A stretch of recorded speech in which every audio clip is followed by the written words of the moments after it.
हम नजराने के लिए नहीं आते। एक बात याद रखें कान खोल करके, बहुत सारे लोगों ने मैं बना रखा होगा, मैं आज ऐलानन ये कहता हूं, हमारे नाम पर कोई दलाली ना करे। हमारा कोई एजेंट नहीं है जलसों के लिए। हम तारीख के लिए बहुत सारे लोग फोन करते हैं, और कितनी हमारे पास ऐसी खबरें आई कि फला ने तारीख दिलाने के नाम पर 50,000 ले लिए, 1 लाख ले लिए। कौम से मैं कहता हूं किसी को 1 रुपया भी देने की जरूरत नहीं।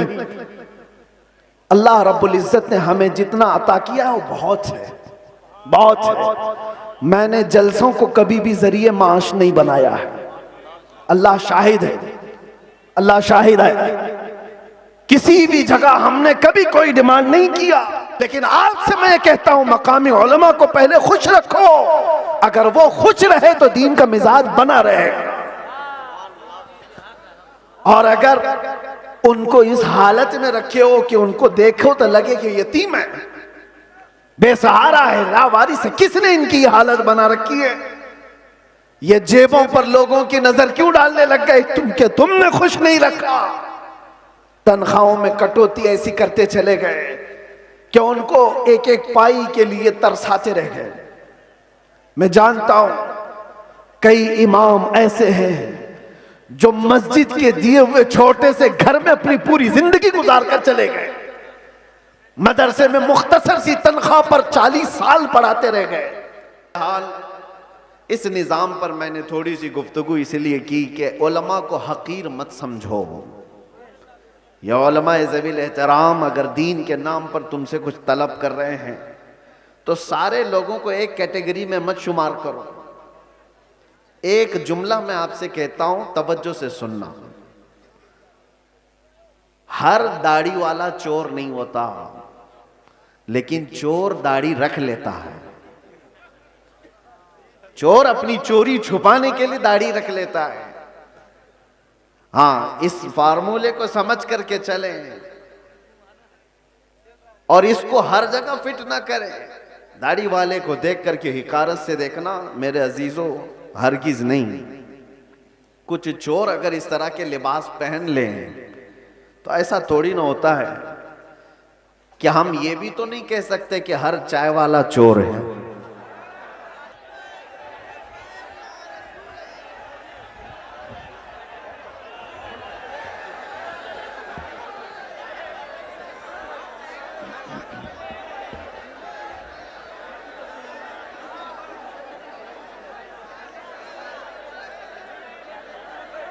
मिंबर नूर पर जलवाबार उलमाए ज़वील एहतराम, मशाइख, सादात, हाज़रीन अहले सुन्नत व जमात, अस्सलामु अलैकुम व रहमतुल्लाहि व बरकातुहू।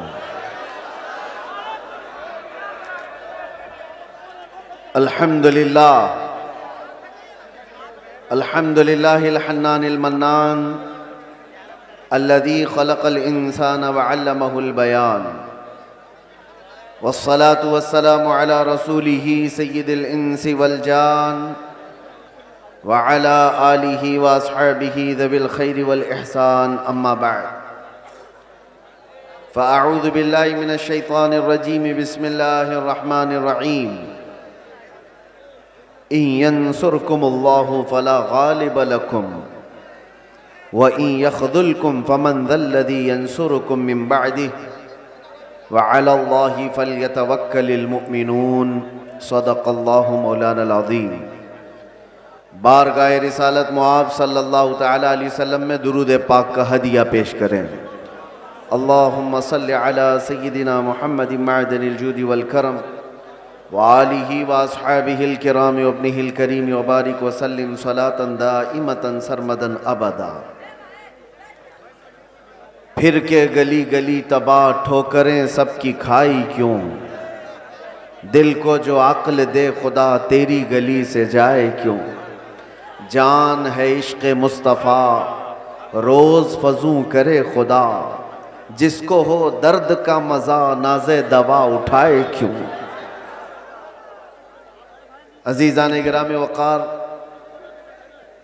इंतज़ार करते करते आखिर मेरा नंबर आ ही गया। और आप तमामी हजरात को देखकर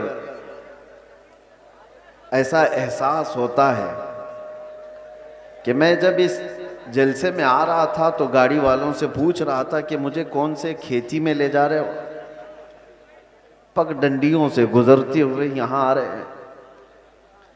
इतना बड़ा जलसे का निज़ाम देख करके एक बात तो समझ में आती है, सीमांचल के लोग सही ढंग से अपना घर नहीं बना पाते हैं, लकड़ियों के घर, छप्पर के घर, लेकिन मेरे मुस्तफ़ा के नाम पर आलीशान जलसा तो जरूर सजा लेते। इसमें कंप्रोमाइज नहीं किया जाता, इसमें कोई कंप्रोमाइज, कहां ये जलसा और कहां छोटे छोटे घर, कोई मुताबकत नहीं लगती। और बहुत बड़े बड़े लोग ये सब नहीं करते, गरीबों के हिस्से में ही ये काम आया करता है। अल्लाह के नबी सल्लल्लाहु तआला अलैहि वसल्लम ने जब मक्का मुकर्रमा में तबलीग शुरू फरमाई थी तो गरीबों ने ही सबसे पहले इस्लाम कबूल किया था और गुरबत में ही इस्लाम फैलता रहा। आज भी मेरे अजीजों,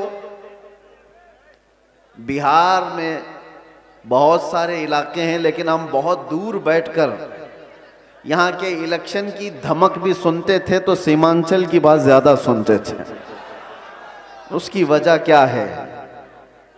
बिहार में तो बहुत सारे इलाके हैं, बहुत सारे जिले हैं, इस इलाके का तज़किरा ज्यादा क्यों होता है? वजह यह है कि यहाँ पर वो कौम ज्यादा है जो लोगों की नजरों में चुभती ज्यादा है। और यही बात है कि दुनिया का हर दरिंदा हमारी तरफ देखता है और खूनखार नजरों से मिटाने की कोशिश भी करता है। और ये पहली बार नहीं, चंगेज इसके बड़े भी आए, हलाकू इससे बड़े भी आए, लेकिन वो इस दीन मतीन का कुछ बिगाड़ ना सके। आप भी ना घबराना, ये जलसे कोई ख़त्म नहीं कर सकता और ना ये नाम हमारे कभी ख़त्म किए जा सकते हैं। कुछ बात तो है कि मिटती नहीं हस्ती हमारी, कुछ बात तो है कि मिटती नहीं हस्ती हमारी। सदियों रहा है दुश्मन दौरे ज़मा हमारा, यूनान और मिस्र और रोमा सब मिट गए जहां से, बाकी मगर है अब तक नामो निशा हमारा। तौहीद की अमानत सीनों में है हमारे, आसान नहीं मिटाना नामो निशा हमारा। और फिर एक बात, बातिल से डरने वाले ए आसमां नहीं है हम, 100 बार कर चुका है तू इम्तिहान हमारा। एक बड़ी लज्जत है, बड़ा अजीब एहसास है बिहार के, बंगाल के, झारखंड के जलसों में। मैं बोलता बहुत भी हूँ, आप लोगों के इंतज़ामात और इंसरामात के ख़िलाफ़ भी, रात भर सजाते हैं और बहुत सारे इसके जो नेगेटिव पॉइंट है उस पर बोलता भी हूँ।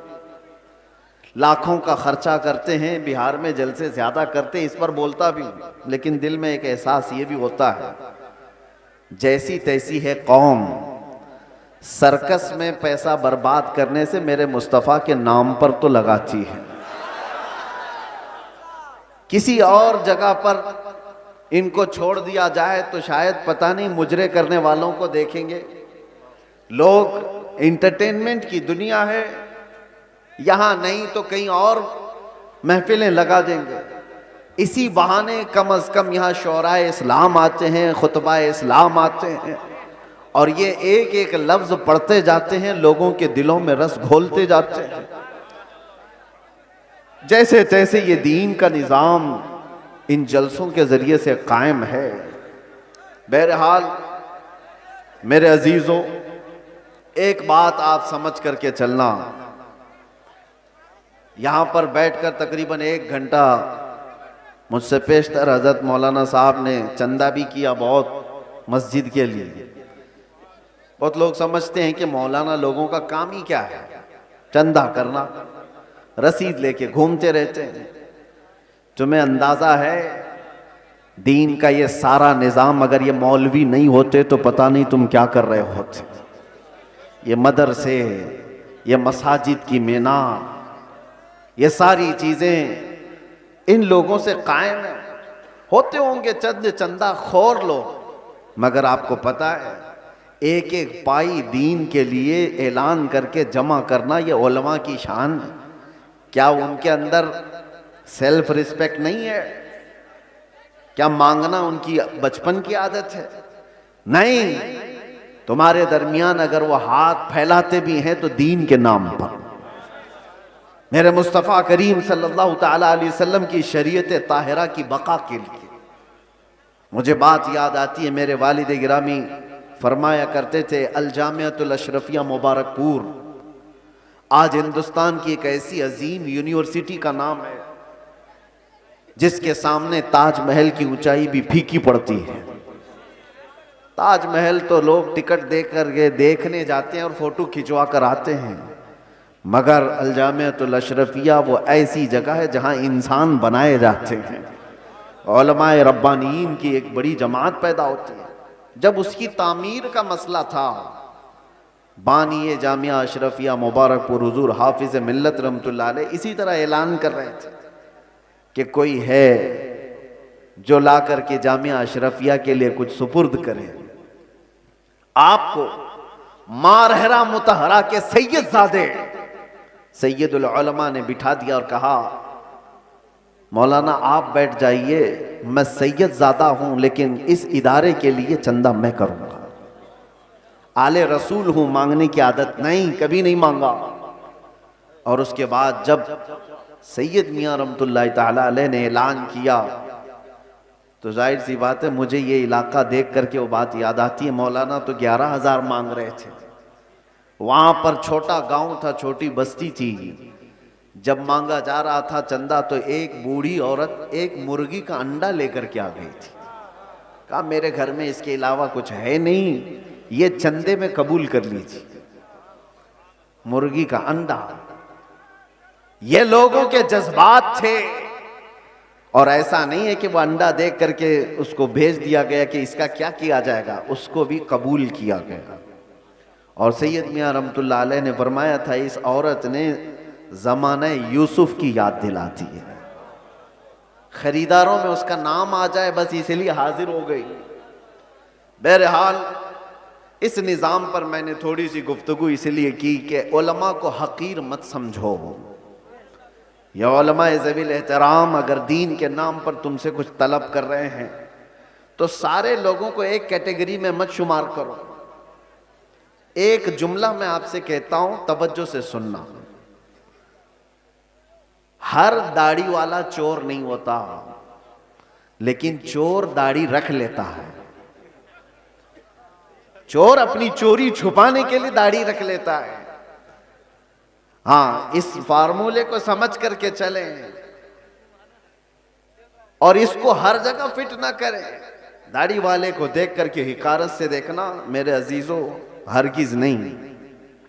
कुछ चोर अगर इस तरह के लिबास पहन लें तो ऐसा थोड़ी ना होता है कि हम ये भी तो नहीं कह सकते कि हर चाय वाला चोर है। नहीं कह सकते, नहीं कह सकते। सबको एक कैटेगरी में कैसे शामिल कर दें? ये एक जुमला आप याद रखें, मैं किसी का नाम नहीं ले रहा हूं। और दूसरी बात, उलमाए ज़वील एहतराम के लिए खास तौर पर मैंने आयत करीमा की तिलावत की है खुतबे में, खुतबे के बाद, यंसुरकुमुल्लाहु फला गालिब लकुम, अगर अल्लाह तुम्हारी मदद करे तो कोई ताकत तुम पर गालिब नहीं आ सकती, कोई तुम पर गलबा नहीं हासिल कर सकता। ये एक जुमला कुरान पाक का इतना पावरफुल है, इतना पावरफुल है कि अल्लाह तुम्हारी मदद करे तो कोई गालिब नहीं आएगा। और अगर कोई गालिब आया हुआ है हमारे ऊपर तो इसका मतलब है कि तुम महरूम हो या हम महरूम हैं उस अजीम मदद से जिसका वादा कुरान में अल्लाह ताला ने फरमाया, वो हमारे अमाल की बुनियाद पर।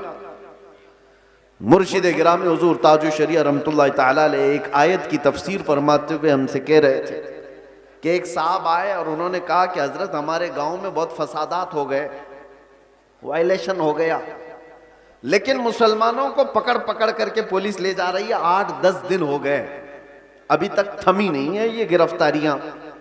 और वो बयान करते करते उन्होंने ये कहा कि ये सारी पकड़ धकड़ जो चल रही है, इसकी सारी मुखबिरी मुसलमान ही करते हैं। कौन कहां किस घर में छुपा है और क्या क्या कर रहा था, सब मुसलमान ही बताते हैं और आकर के इनको अरेस्ट किया जाता है। तब हजरत ने एक आयत पढ़ करके हमें बताया था। कुरान में अल्लाह फरमाता वलन यजअलल्लाहु लिलकाफिरीन अलल मुमिनीन सबीला। अल्लाह कुरान में फरमाता है हरगिज हरगिज अल्लाह ताला काफिरों को ईमान वालों पर गलबा नहीं देगा, कभी नहीं। लन का लफ्ज है नफी ताकीद के साथ। हरगिज अल्लाह तबारक व तआला काफिरों को ईमान वालों पर गलबा नहीं देगा। हजरत फरमाते मगर ये कि किसी काफिर की मदद मुसलमान ही करे तो वो काफिर मुसलमान के रास्ते से दूसरे मुसलमान पर गलबा करेगा। बात समझ में आ रही है? एक मुसलमान को जरिया बना करके ही दूसरा कोई तुम्हारे घर पर हमला करेगा। आज के हालात पर मैं जो बात कर रहा हूं सुनो मेरे अजीजों, बहुत सारे मुसलमान अपना फ्यूचर आज बना नहीं पा रहे हैं। इनको पता ही नहीं है किसके साथ जाना है और किसका साथ देना है। हालात ऐसे हैं कि किसी और मुसलमान को गिराने के लिए एक मुसलमान किसी काफिर और मुशरिक की मदद पर भी राजी हो जाता है। यही मैं बता रहा हूं कि कभी तुम्हें कोई कौम मगलूब नहीं कर सकती जब तक कि तुम्हारे अंदर के गद्दार तुम्हें मगलूब ना करें। जब तक हमारे दरमियान मौजूद जमात के मुनाफिकीन हमारे खिलाफ ना खड़े हों तब तक कोई कौम हमें डायरेक्ट नहीं गिरा सकती। अभी 1 महीने पहले की बात मैं बताऊं, और सीनियर ऑफिसर ने मुझसे कहा कि मौलाना आप डरते क्यों हैं? आपकी कौम को कोई भी हरा नहीं सकता, ये हम जानते हैं। ये मैं सुनता था पहले, लेकिन डायरेक्ट सुना आपकी कौम को कोई कुछ नहीं कर सकता। आपकी कौम ही आपकी कौम को बर्बाद करती है, बाकी कोई नहीं कर सकता। आज भी दूसरों को इस बात का यकीन है कि हमें कोई भी गलबा हासिल करके गिरा नहीं पाता जब तक कि हमारा अंदर का मुनाफिक उसका साथ नहीं देता। ये गद्दारों की जमात, ये मुनाफिकीन की जमात, मैं जानता हूं सैफी साहब यहां मौजूद है, मैं आपसे कह रहा हूं कि उस वक्त कैफियत क्या होती होगी। ये स्टेज पे मौजूद सारे उलमा, हमारी बिरादरी, उलमा बिरादरी, हम गिरफ्तार होकर के 200 लोगों के दरमियान हैं। पहरेदारी में कोई कसर नहीं छोड़ी जा रही है, कोई कसर नहीं छोड़ी जा रही है। सारे इर्द गिर्द हमारे अतराफ कुर्सियां लगाकर बैठे और सवालात पे सवालात, सवालात पे सवालात। और उस वक्त इन्वेस्टिगेशन करने वालों को कुछ लोगों के मैसेजेस आते हैं और कहते हैं ये मौलाना से ये भी पूछो, ये भी पूछो। क्लिपें हमारी काट काट करके भेजी जा रही है तकरीरों की कि इन्होंने यहां पर ये कहा, इन्होंने यहां पर ये कहा। वो बेचारे सवालात करने वाले वो कहते हमको तो आपके बारे में उतना मालूम नहीं था, ये इतनी सारी चीजें आ रही हैं। मैंने पूछा नहीं कौन है, लेकिन सामने वाले ने बताया कि फलां पीर साहब हैं, फलां मौलाना साहब हैं। मैं जानता हूं मेरे अजीजों, मैंने इससे कबल बड़े जज्बात में कहा था, वो भी जानते होंगे जिन्होंने ये सब काम किए हैं हमारे दिल पर क्या गुजर रही थी उस वक्त। हमने सब अल्लाह उसके रसूल पर छोड़ दिया। लेकिन एक बात याद रखना, गद्दारों की जमात से कहता हूं, कल क़यामत होनी है और बारगाह मुस्तफा में हमें भी खड़ा होना है और तुम्हें भी खड़ा होना है। देखा जाएगा कि तुम किसके साथ खड़े होते और हम किसके साथ खड़े होते। देखा जाएगा तुमने किसी एक आलिम को सिर्फ और सिर्फ नामूस रिसालत की बुनियाद पर सजा को तवील करने के लिए, साथ देने के लिए जासूसियों का माहौल बनाया था। कयामत तो होनी है, मौत तो आनी है, कब्र में भी जाना है। ये मत समझ लेना कि सब कुछ यहां पर है। चंद पैसों के लिए जो लोग अपना दीन बेचते थे, कुरान ने उनकी वईद में क्या क्या बयान फरमाया। ये वो लोग हैं जो यहूदी उलमा थे, यही तो किया करते थे। मालदारों को खुश रखने के लिए वो दीन का निजाम बदल दिया करते थे। अब देखना, जैसे जैसे ये सख्ता पावर में आज लोग हैं, हुकूमत में जो लोग हैं, मजबूत से मजबूत होते जाएंगे तो तूफान आएगा बहुत सारों के अंदर। कितने तो इधर से उधर निकलने लग जाएंगे कि भाई जिसकी लाठी उसकी भैंस, हमें भी उनकी बोली बोलनी पड़ेगी, हम भी उनके शाना बशाना रहेंगे तो कुछ हमारे भी काम हो जाएंगे। देखना और चंद दिनों के बाद वो चाहे उलमा दिखने वाली जमात में से लोग हों या नेता बनने वाले लोग हों, ये सब वो चाटुगिरी करने वाले लोग इन तूफानों में अब किसके किसके साथ जाने लगेंगे और कौम की दलाली करने लगेंगे। देखना आप चंद दिनों के बाद। और ऐ कौम के गयूर नौजवानों, मोहब्बत मुस्तफा पर और नामूसे मुस्तफा पर तुमने जज्बात में आकर के जो नारे लगाए, इनका पास व लिहाज रखना। चाहे पूरी जमात के बड़े बड़े लोग किसी ऐसी जमात के साथ चले जाएं जो मेरे मुस्तफा के दुश्मन हैं, उन्हें मत देखो, उनकी दौलत ना देखो, उनकी सियासत ना देखो, उनके ऊंचे मर्तबे ना देखो।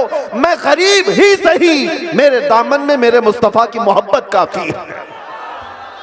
इस पर कायम रहना। तुम्हारे घर छप्पर के हैं, तुम्हारे इलाके बाढ़ से डूब जाते हैं, बहुत सारे मामलात हैं, इस पर राजी रहना, लेकिन ईमान का सौदा कभी ना करना, नामूस मुस्तफा का सौदा कभी होने नहीं देना। ऐसों की जमात से अपने आप को बचाए रखो जो दीन का सौदा करते हैं। मेरे अजीजों, एक बात मैं कह रहा था, मौलाना अभी जो चंदा कर रहे थे एक मस्जिद ही के लिए, लोग मजाक उड़ाते हैं हमारा। सुन्नियों के जलसे देखो चंदे कर रहे होते हैं, अरे भाई करेंगे ही ना, हमारे पास सऊदी रियाल थोड़ी ना आते, हम तो गरीबों से ही बना रहे हैं जो कुछ भी बना रहे हैं। हमारे पास कौन सी हुकूमत है, ना सऊदी है, ना कतर है, ना कुवैत है, कुछ नहीं है। हो सकता है तुम्हारे पास डॉलर भी आते हो, रियाल भी आते हो, पाउंड भी आते हो, तुम्हारे आकाओं से सब आता होगा।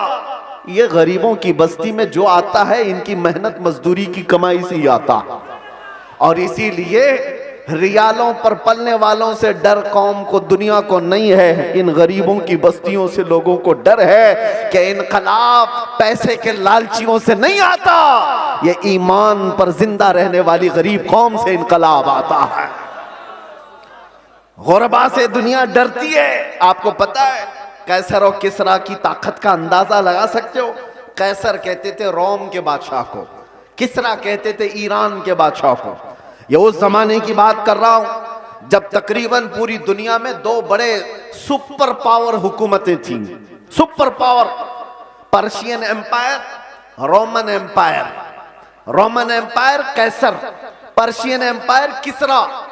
ये मेरे मुस्तफा करीम सल्लल्लाहु ताला अलैहि वसल्लम के जमाने की बात कर रहा हूं।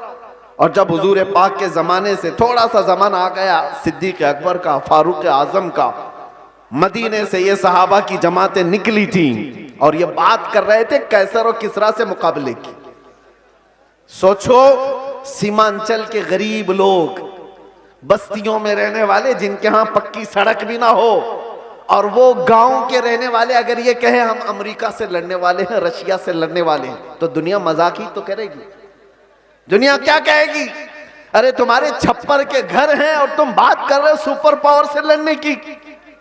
बिला तशबी बिला तमसील सहाबा इकराम जिस वक्त ये बात कर रहे थे कि कैसर और किसरा को भी हम फतह कर लेंगे, रोम और ईरान को भी फतह कर लेंगे, मक्का वाले ठट्टा मार करके हंसते थे। जिनके पांवों में चप्पल नहीं, जिनके कपड़ों पे पैबंद लगे रहते हैं, जो 10 लोग एक खजूर पर पूरा दिन गुजारते हैं, ये वो मोहम्मद अरबी के गुलाम हैं। रोम और ईरान फतह करने की बात कर रहे हैं। मजाक उड़ाया जाता था, लेकिन तारीख की सच्चाइयां बताती हैं वो मजाक करने वाले देखते रह गए, देखते रह गए। सहाबा की जमात, वो फाका कशी पर रहने वाले, एक पैबंद लगा जुब्बा पहनने वाले, बगैर चप्पल के कई कई लंबे मील तक सफर करने वाले सहाबा जब निकले थे तो कैसर और किसरा को घुटने टेकने पर मजबूर कर दिया था। उमर फारूक रदी अल्लाह ताला अन्हु के जमाने में वो वक्त आया था कि जब किसरा की हुकूमत भी तहबाला हो गई, कैसर की तमाम सल्तनत की रानाइयां खत्म हो गई और फिर परचमे इस्लाम लहराया था, तो आज तक ईरान पर जो इस्लामी हुकूमत का गलगला है आज तक मौजूद है।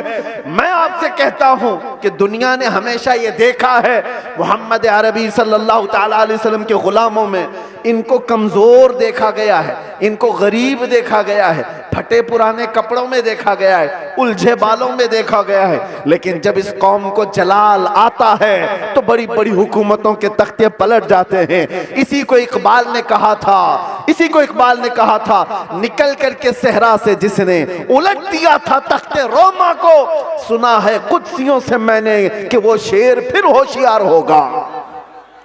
सुना है कुदसियों से मैंने कि वो शेर फिर होशियार होगा।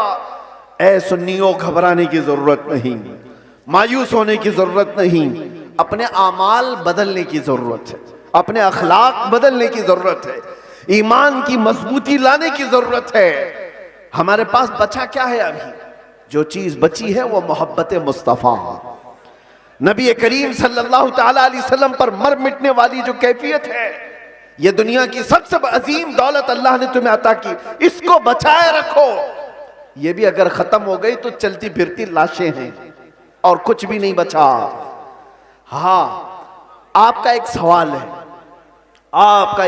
है, जैसे हमसे भी कहते चलो, बहुत बोलते थे, गिरफ्तार होकर के गए, जेलों के पीछे पड़े रहे, कोई पुरसाने हाल नहीं, धक्के खाते रहे, कैसी कैसी जगहों पर बैठते रहे, क्या ये इज्जत की बात है? मेरे अजीजों, ये गिरफ्तारियां यह हमारे आबा व अजदाद की सुन्नत है। हाँ, जेल कैद ये सारी चीजें नई बात नहीं है। तारीख उठा करके देख लो तो बड़े बड़े बुजुर्गान दीन इस मंजिल से गुजरते चले गए और सब ये तो छोटी मंजिल है, इससे बड़ी मंजिल फांसी की आती है। वहां तक भी उलमाए रब्बानीन पहुंचे हैं और कभी उन्होंने ये नहीं कहा हमारे इस रास्ते पर चलने की वजह से हमें सजा मिल रही है, बल्कि फांसी के फंदे को चूम करके भी वो कहते थे हक तो ये है कि हक अदा ना हुआ, हक तो ये है कि हक अदा ना हुआ। हमारे असलाफ़े किराम में आपको पता है इमाम अहमद बिन हम्बल को 300 कोड़े मारे गए थे हक बात के लिए।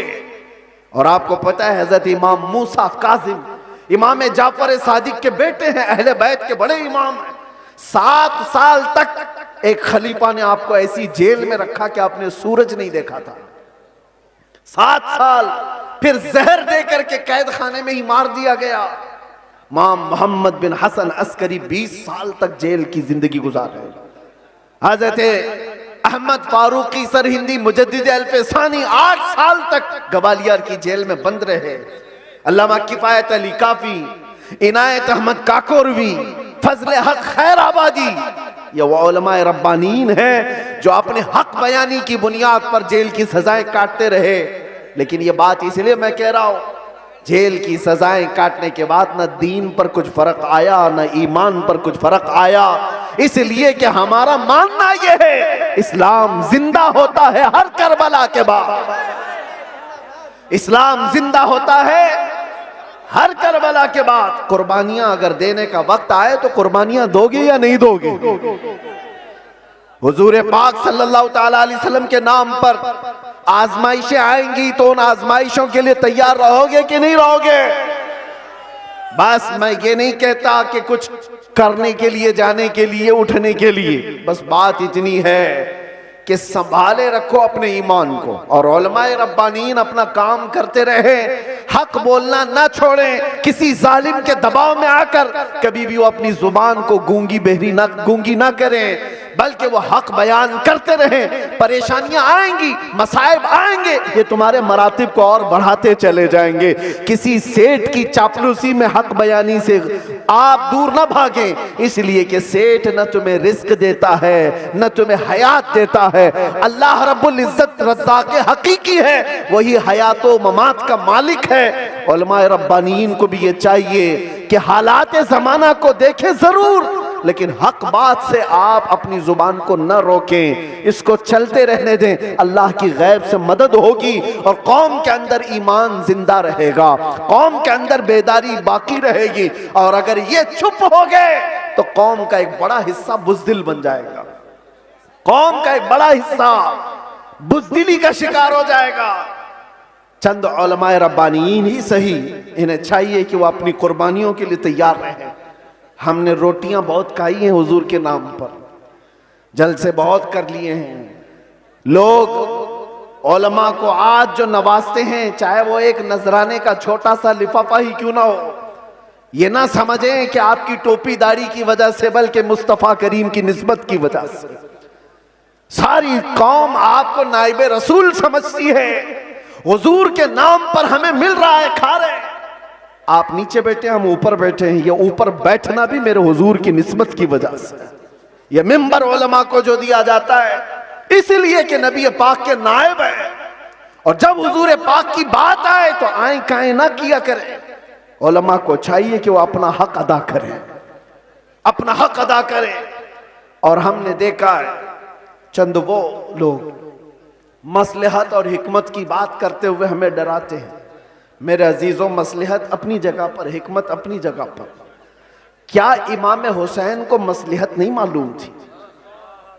करबला में जाने के वक्त उनको हिकमतें नहीं मालूम थी, जो 72 लोग अपने खानदान के लेकर शहीद हो गए। दीन पर कभी ऐसे मामलात आए तो मेरे अजीजों, उलमा का सबसे पहला ये नंबर है कि कौम आप एक कदम बढ़ाते हैं तो ये 100 कदम आगे बढ़ने को तैयार है। आपको सिर्फ एक जुबान कहने की देर है। कौम तो बेचारी बेपनाह मोहब्बतों के साथ जान देने के लिए भी कुर्बान है।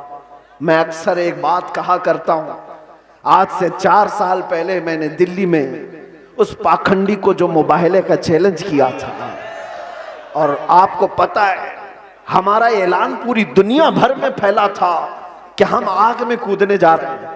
लेकिन उस वक्त मुंबई का एक नौजवान मेरे पास आकर कहा था, जो कोई बामल नहीं दिखता शक्ल से, हाँ दाढ़ी में भी डिजाइन, सर में भी डिजाइन, फटी जीन्स पहना हुआ, उसने कहा था कि हजरत मुफ्ती साहब, मैंने सुना है आपका ऐलान, आप दिल्ली जा रहे हैं आग में कूदने। मैंने कहा आपको क्या है उससे? उसने कहा आप जब भी जाना हो तो मुझे ले जाएं, पहले मैं कूदूंगा। चेहरा देखो, हुलिया देखो पूरा। मैं ये कहता हूं उलमाए रब्बानीन से, हमें सिर्फ कहने की देर है, सारा महाज कौन संभालेगी? सारा महाज। हमने सिर्फ ऐलान किया था, बच्चा बच्चा तैयार खड़ा था। ये जज्बा है मोहब्बत मुस्तफा की बुनियाद पर। उस दिन मेरे आंखों में आंसू आ गए थे उस नौजवान को देखकर। उसने कहा था मैं मस्जिद में ज्यादा आता नहीं, आपके करीब आया नहीं ज्यादा, लेकिन इतनी बात है कि हुजूर से मोहब्बत जरूर करता हूं, और जब उनकी बात आई है तो जान भी दे सकता हूं। मैं आपको बताऊं, उसी नौजवान को देखकर आंखों में आंसू आए। बारगाह मुस्तफा में मैंने अर्ज किया था, या रसूल अल्लाह, आपकी ये उम्मत गुनहगार हो गई, गद्दार नहीं है, गद्दार नहीं है, गद्दारी नहीं करती। तो मेरे अजीजों, इसी चीज को मैं कहता हूं, थोड़ी सी लौ देने की जरूरत है। उलमाए रब्बानीन हक बयान करें, कौम को सही सलीके से चलने का उनको निशाना दिया करें, फिर देखें इनकलाब आएगा, जरूर आएगा। हमें आज ये पता ही नहीं है किसके साथ जाना है, किसके साथ बैठना है, किसके साथ उठना है।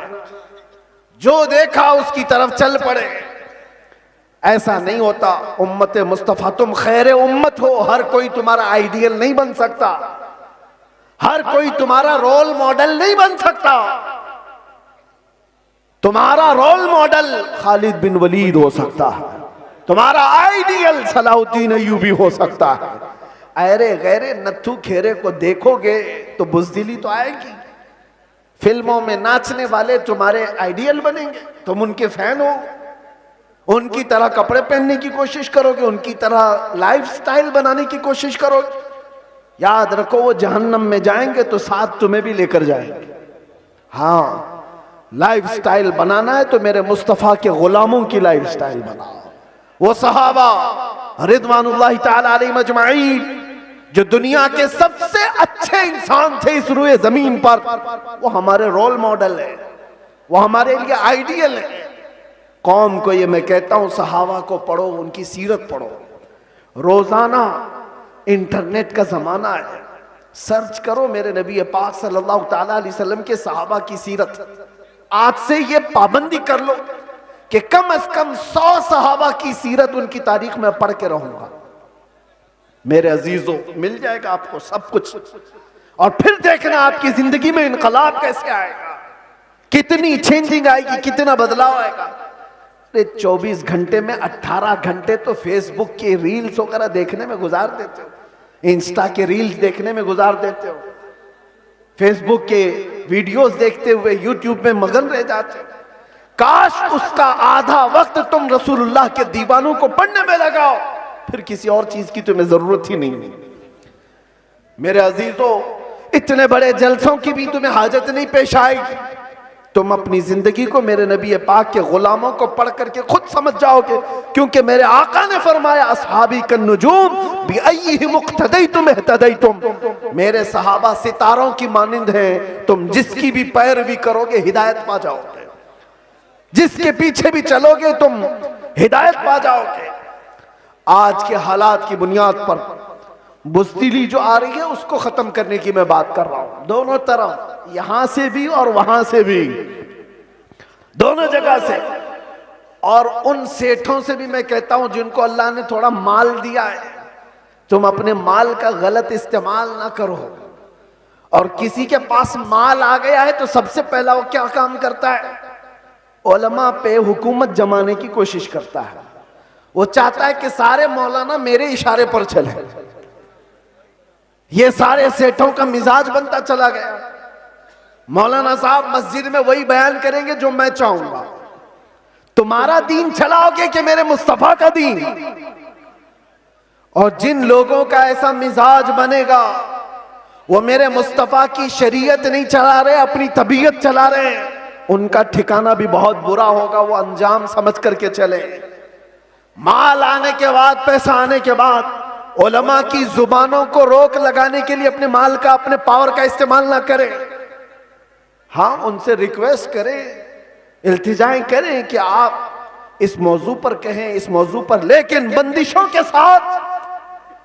अरे कितने तो ऐसे हैं, हमारे पास एक मामला ऐसा अभी दूर दराज के इलाके का आया। एक इमाम साहब को हक बयानी करने पर उनके कपड़े फाड़ दिए गए, उनको मारा गया, मिंबर से उतारा गया। किस वजह से? कि उनकी तबीयत की बात नहीं कर रहे थे मौलाना, शरीयत मुस्तफा की बात कर रहे थे। तुम सूद खाते रहोगे और उलमा नहीं बयान करेंगे, शराब पीते रहोगे उलमा नहीं बयान करेंगे, चोरी करते रहोगे उलमा नहीं बयान करेंगे। अगर तुम्हें तुम्हारी बुराइयों के बारे में बताने से बुरा लगता है तो डॉक्टर के पास भी मत जाना। वो तुम्हारी बीमारियों को जब बताता है तो क्या थप्पड़ लगाते हो? जब तुम्हें वो कहता है कि तुम्हें बुखार हो गया है, पेट में अल्सर हो गया है, तो क्या थप्पड़ लगाओगे? गिड़गिड़ाने लग जाओगे, डॉक्टर साहब इलाज कर दो, जल्दी से अल्सर निकाल दो। यही काम जब उलमा तुम्हारे साथ करे, रूहानी बीमारियां तुम्हें लगी हैं, तो तुम्हारे दिल में रिक्कत तारी हो जाना चाहिए और सोचना चाहिए। आओ उनके पास, कहो कि हमें इन बीमारियों से आजाद करा दो, इन गुनाहों से, इन बीमारियों से, इन बलाओं से हमें आजाद कराओ। लेकिन उल्टा है, पैसों का जोर ऐसा कि उलमा की दाढ़ियां खींच ली, उनके जुब्बे खींचे लिए, उनकी इज्जतों पर उंगलियां उठाने लग गए। ये मिजाज बदलो मेरे अजीजों। और आज जलसों के सिलसिले में एक और बात मैं कह के जा रहा हूं। इंतजामिया जितने जलसे करते हैं, बाहर से आने वाले शायर, बाहर से आने वाले मुकर्रिर, ये सारे अपनी जगह पर। तुम अपनी मस्जिद के इमाम को अगर खुश नहीं रख सकते तो इन जलसों को क्या हासिल है? इन जलसों का क्या हासिल है? लाखों रुपए जमा करते हो और ये सब पे खर्चा करते हो। मस्जिद का इमाम 5,000 के लिए तरस जाता है। मोहल्ले के इमाम को समझते हो कि ये तो घर की मुर्गी है, दाल बराबर, इसको तो चलाया जा सकता है। वो तुम्हारे साथ साल के पूरे दिन रह रहा है, हम तो आधा घंटा 1 घंटा आकर के जा रहे हैं। जो साल भर तुम्हारे साथ खिदमतें कर रहा है उसका दिल ज्यादा खुश रखो। अगर वो मुतहर्रिक नहीं होता तो तुम्हारे पास दीन का मिजाज आता कहां से? तुम्हारे बच्चे कुरान पढ़ते कैसे? अगर वो मेहनत ना करे तो अलिफ से बा तक ना आए बच्चों को, तो फिर सबसे पहला हक है उसका। ये मिजाज भी बिहार हो कि कहीं पर भी हो, मैं ये देना चाहता हूं। हम नजराने के लिए नहीं आते, एक बात याद रखें कान खोल करके। बहुत सारे लोगों ने बना रखा होगा, मैं आज ऐलानन ये कहता हूं, हमारे नाम पर कोई दलाली ना करे। हमारा कोई एजेंट नहीं है जलसों के लिए। हम तारीख के लिए बहुत सारे लोग फोन करते हैं, और कितनी हमारे पास ऐसी खबरें आई कि फला ने तारीख दिलाने के नाम पर 50,000 ले लिए, 1 लाख ले लिए। कौम से मैं कहता हूं किसी को 1 रुपया भी देने की जरूरत नहीं। अल्लाह रब्बुल इज्जत ने हमें जितना अता किया वो बहुत है, बहुत है। मैंने जलसों को कभी भी जरिए माश नहीं बनाया है। अल्लाह शाहिद है, अल्लाह शाहिद है। किसी भी जगह हमने कभी कोई डिमांड नहीं किया। हाँ, खुशियों के साथ, मोहब्बतों के साथ लोगों ने जो दिया रख लिया, अलग बात है। कभी किसी से तकाजा किया हो तो मेरे सामने खड़ा होकर के बता दे। कभी नहीं। ये बात इसलिए कर रहा हूं कि अल्लाह तबारक व तआला ने जो अता किया वो बहुत है। हम अपने पैसे से सफर का खर्चा भी निकाल सकते हैं और आकर के बगैर किसी चीज के जा भी सकते हैं। हमें किसी चीज की हाजत नहीं। लेकिन आज से मैं कहता हूं, मकामी उलमा को पहले खुश रखो। अगर वो खुश रहे तो दीन का मिजाज बना रहेगा। और अगर उनको इस हालत में रखे हो कि उनको देखो तो लगे कि यतीम है, बेसहारा है, लावारिस है, किसने इनकी हालत बना रखी है? ये जेबों पर लोगों की नजर क्यों डालने लग गए? तुमने खुश नहीं रखा। तनख्वाहों में कटौती ऐसी करते चले गए कि उनको 1-1 पाई के लिए तरसाते रह गए। मैं जानता हूं कई इमाम ऐसे हैं जो मस्जिद के दिए हुए छोटे से घर में अपनी पूरी जिंदगी गुजार कर चले गए। मदरसे में मुख्तसर सी तनख्वाह पर 40 साल पढ़ाते रह गए। ये सारे खिदमात उनकी अपनी जगह पर। हाँ, कुछ लोग अगर बिगड़े हुए हों तो उलमाए सू हो सकते हैं, मैं उनकी वकालत नहीं कर रहा हूं। कौम का मिजाज बदलने की बात कर रहा हूं। कौम का मिजाज, हमें बुलाने की कोई आजत नहीं। हम अपनी जगह पर बैठे, जहां से तकरीर करेंगे फैल जाएगी, आ जाएगी आप तक। मुंबई में खड़े होकर के जुमा में खिताब करते हैं तो पूरी दुनिया में फैलती है, आ जाती है। हम सिर्फ और सिर्फ बड़े इसरार की वजह से आ जाते हैं। हम ये नहीं चाहते कि आपका माल जाया हो, बर्बाद हो। आप ये सारे माल का जो सही इस्तेमाल है वो अहले सुन्नत व जमात की मजबूती के लिए ही पर लगाओ। ये क्या मिजाज है बना रखा है? बहुत सारी फॉर्मेलिटीज हम देख रहे हैं। नात खानी भी नोट खानी की तरह, जिसको देखो उसको पैसों की तलब में अगर नात पड़ी जाती है तो वो नात नहीं रहती है। वो नात नहीं, उससे इश्क़ मुस्तफ़ा नहीं आता। इश्क़ मुस्तफ़ा तो वह है। आज से तकरीबन 70 साल पहले मैंने एक मैगजीन आता था, माहनामा अल मीज़ान, और इस्तिकामत, माहनामा इस्तिकामत, उसमें एक चीज लिखी हुई थी। बड़े उलमा बैठे हुए थे, एक शायर नाते मुस्तफ़ा पढ़ रहा था और उसके शेर का मफहूम ऐसा कुछ था, एक तरफ काबा है, एक तरफ गुंबद खजरा, दरमियान में मैं हूं, इधर जाऊं कि इधर जाऊं। 18 मरतबा उसने एक ही मिसरा पढ़ा। 18 मर्तबा होता है, लोग पक जाते हैं, ये शायर लोग क्या पढ़ रहे हैं। लेकिन वो शायर ऐसा नहीं कि जिस शेर पे पैसा मिल रहा है उसको रिपीट कर रहा हो, जिस शेर पे पैसा मिले उसको बार बार पढ़ते जाओ, नहीं, कोई नहीं। वो उलमा की महफिल थी, 18 बार जब पढ़ा उसके बाद गश खाकर गिर गया। उलमा इकराम बैठे हुए, वो उठाने के लिए आए तो देखा उनकी रूह परवास कर चुकी थी। ये नाते मुस्तफा है। पहुंचा वहीं पर जिसकी मदहसराई कर रहा था, और यहां तो लोग हुल्लड़बाजी कर रहे होते हैं। ये नात नहीं है। नात खानी को नात खानी रखो, नोट खानी मत बनाओ। तुम्हारे पैसे संभाल रखो, देने का इतना शौक है तो बाद में क्यों अलग से ले जा करके नहीं देते। ये उछालना क्या है, ये मुजरा करना क्या है, ये तमाम चीजें क्या है। लोगों को देखा गया है, उनके पास गड्डियां हैं, वो एक साथ देना नहीं चाहते, छुट्टे छुट्टे निकाल निकाल कर, ताकि पूरी दुनिया उनके माल के नजारे देखे। वो अपनी तमाम चीजों की नुमाइश चाहते हैं। मेरे अजीजों, इस मिंबर रसूल को इन तमाम चीजों का खेल ना बनाओ। ये पाक मिंबर है। बुजुर्गाने दीन ने जैसा इस मिंबर को रखा था वैसे ही रखा जाए। मेरे एक उस्ताद फरमाया करते थे, जलसे के 3 रुकन होते हैं, याद रख लीजिए। 3 रुकन हैं, एक इंतजामिया, एक स्टेज के मुकर्रिर, ये 2 गए, तीसरे ऑडियंस, सुनने वाले लोग। तीनों के अंदर अगर इखलास हो तो उस जलसे की धमक पूरी दुनिया में पड़ जाएगी। इखलास हो तो उसके अंदर ताकत और पावर बढ़ जाएगा उस जलसे के अंदर। इखलास कैसे? जलसा कराने वालों का भी इखलास हो कि हम अल्लाह उसके रसूल की रजा के लिए कर रहे हैं, कंपटीशन के लिए नहीं, पैसा जमा करके खाने के लिए नहीं। जलसा किया तो बाकी का पैसा हजम कर लिया, इसके लिए नहीं। इखलास हो। दूसरा रुकन ये मुकर्रिरीन का है, वो पैसा लेने के लिए ना आए हो, वो अल्लाह और उसके रसूल की बात कौम तक सुनाने के लिए आए, उनके दिल में इखलास हो।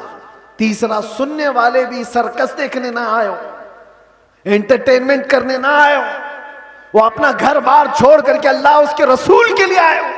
जब ये तीनों अरकान में इखलास होता है तो वो जलसा पावरफुल हो जाता है, रूहानियत से भर जाता है। फिर वहां से कहा हुआ हर जुमला ताकतवर होता है। वरना हजारों जलसे क्यों नहीं फायदा देते, क्यों नहीं देते?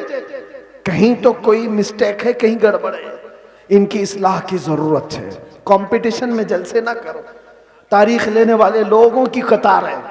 यहां भी बहुत लोग आए होंगे, पहले मिले भी और अब मिलने वाले भी होंगे।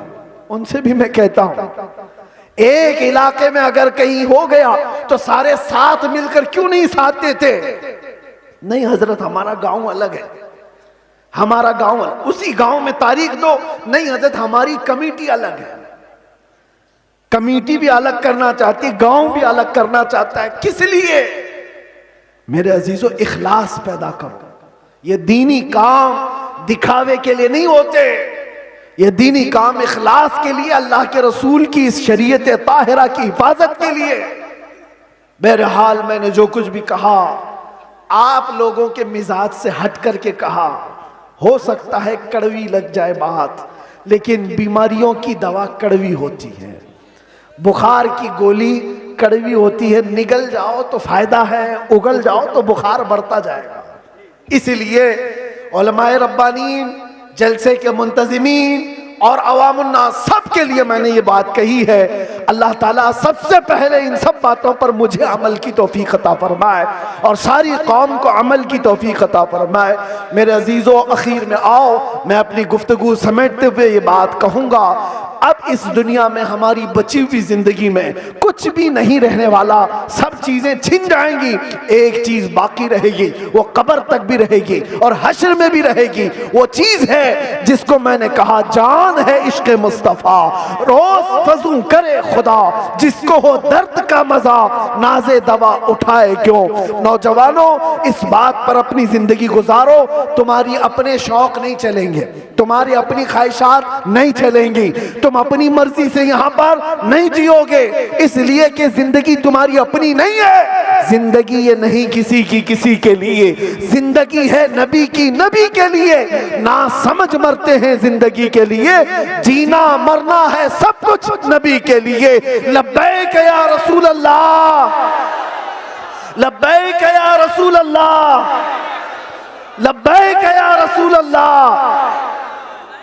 व आखिरु दावाना अनिल हम्दुलिल्लाह।